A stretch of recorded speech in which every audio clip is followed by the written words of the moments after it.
Hey everybody, welcome back to the channel. My name's Andrew. Today's going to be kind of a low-key fun chat on cybersecurity burnout in ways that I like to stay and keep myself kind of in a positive and upbeat mood and not burnt out. So those that are trying to break into cyber are already in probably the great initial taste test of what burnout looks like.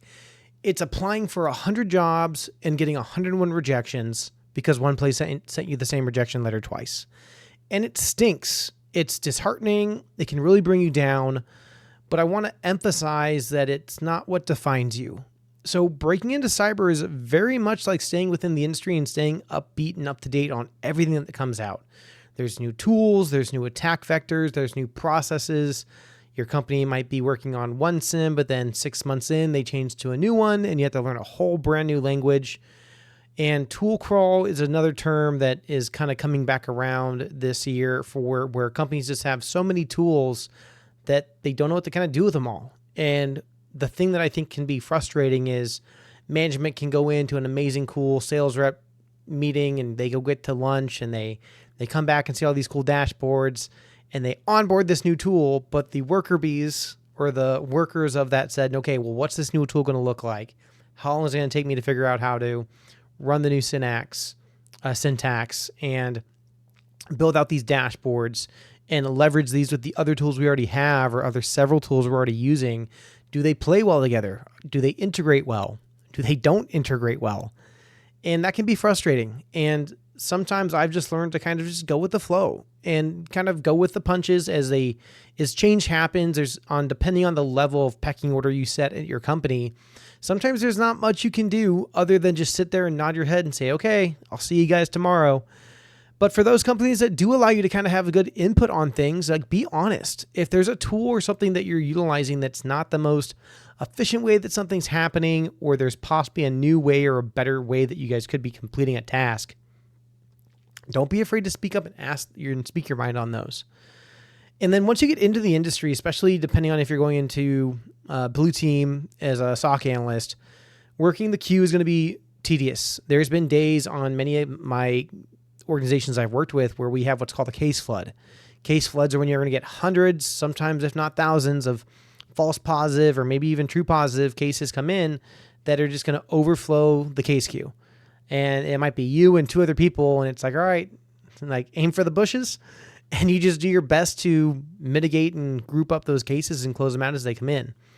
And as I tell people, slow is smooth, smooth is fast, and never rush work to implement faster speed. Like you still want to do solid work, solid analysis, but that can be frustrating. Many cases you're gonna open and work into, you'll quickly realize the ones that you kind of can look into and say, okay, yeah, maybe like in the first 3 to 5 minutes, okay, this is a false positive. But then it's determining and coming up with that clear, concise methodology of how and why, and then writing out a good, smooth, either a quick bluff, bottom line up front, or like a TDLR for closing the case. So even a false positive ticket, depending on unless it's been tracked or not, could still take you anywhere from 15 to 25 minutes to fully close. And then you're going to have your one-off tickets that may be malicious that you do actually need to action. And it's kind of the same process.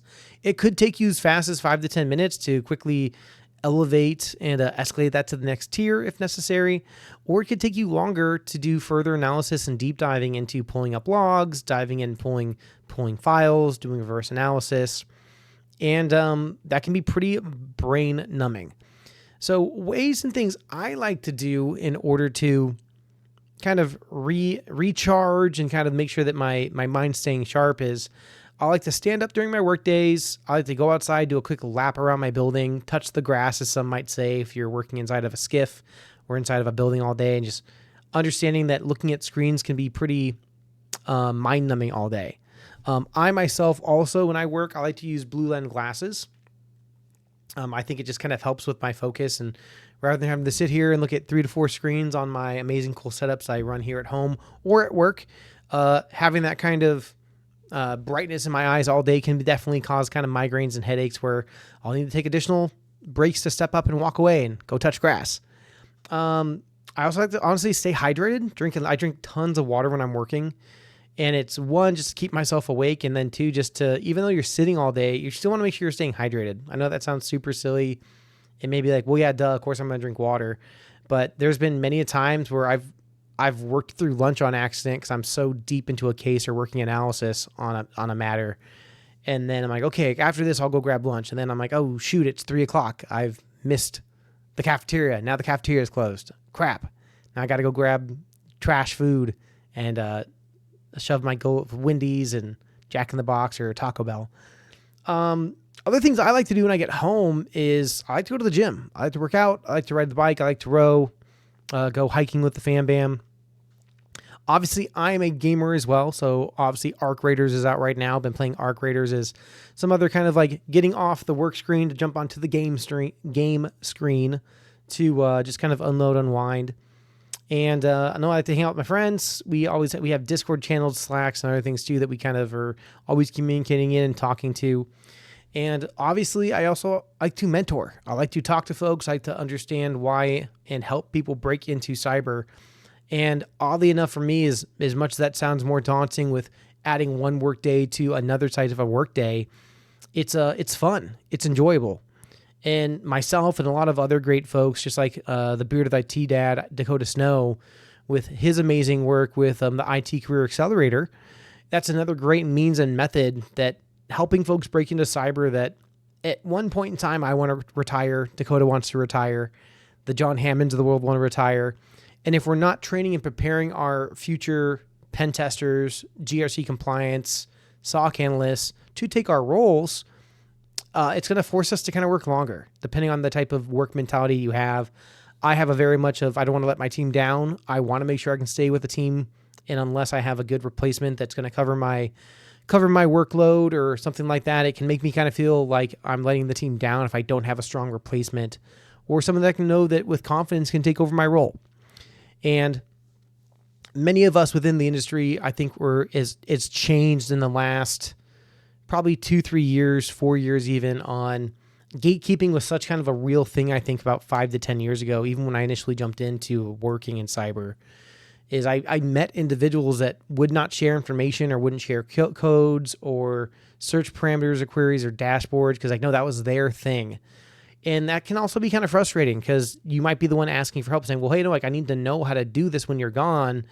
And the statement might be, well, you just need to figure it out, which can sometimes be the wrong answer. So, but make sure that you're doing your due diligence. You're asking the right questions. You're asking for help if you need it. And don't also be afraid to tell your boss if you're being overworked. Vacation days are there for a reason. Same thing for PTO. It's not meant there to just stare back at you saying, I'm never going to touch these hours ever. Don't be afraid to take a PTO day on resetting, taking a break, planning ahead, taking a long weekend, stepping away from the screen, social medias for a day or two, and just enjoying hanging out with your friends. Go to the park, go to the gym, go to the mall, go out of town, go on a fun trip, and just have a nice reset. Myself and a few of my colleagues have done that several times when we've had hectic work weeks where we would almost in a sense try to rotate monthly. Okay, this week I'm going to probably burn a day or two and just unwind, relax, and kind of get myself restarted on my next work week to come because the workload can just be heavy. And on top of that, you have maybe going to school, you're knocking out a further advanced degree, you're having to get certifications, you're having to learn new concepts. It can be a lot to add on. So my advice to everyone is just take it one day at a time. One of the sayings is the best way to eat an elephant is one bite at a time. Same thing breaking into cyber. It's not going to happen overnight. It took me about 1.5 years, roughly, leaving law enforcement, going to school, knocking out my Security Plus, and then getting my chance to break into cyber to get to where I am today. So hopefully this was a fun little chit chat. Hopefully this kind of helps for those that are suffering burnout, things that they can do and take away to break into cyber and hopefully just kind of unwind. So this was a little bit of a ranting session / chit chat. So not normal than my other videos, but I think still very impactful and good to know on how and what folks are looking at and dealing with when they're going through cyber burnout and folks trying to break into cyber. I know the market right now is a little bit all over the place. I wouldn't say it's horrendous, but it just seems like a lot of companies have been cherry picking and they're looking for unicorns on those roles. So my advice, everybody, keep applying, keep your head up, keep networking, talk within your cyber communities, and keep just kind of doing your best. Try, be the best candidate.